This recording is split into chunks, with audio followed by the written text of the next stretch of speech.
In this tutorial, I will show you how to remove your phone number from your Instagram account.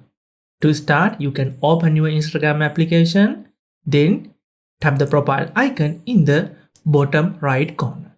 Now, tap the hamburger menu in the top right corner. Then, if you update your Instagram application, you will get this Account Center feature at the top of the list. Open Account Center, then select Personal Details under Account Settings. As the first option, you can see Contact Info.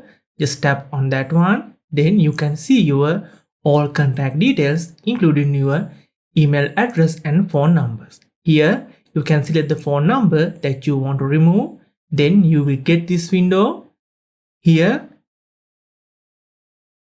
to remove your number or delete your number, just tap Delete Number in red color. Then you will get this pop-up window. In the pop-up window, just select Delete. Now just wait few seconds. Then you will get this another window. You have deleted your previous number. So you can close this. Under contact details, you can't find that phone number no longer there.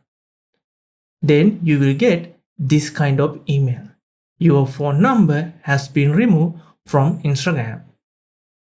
While removing your phone number, if you got another error call, can't make these changes at this moment, or it asks you to get a verification code. So if you face any kind of difficulty, you can find the error fixing video. You can find that video link in the description, or you can click this end screen video and come on over. See you in the next one. Bye.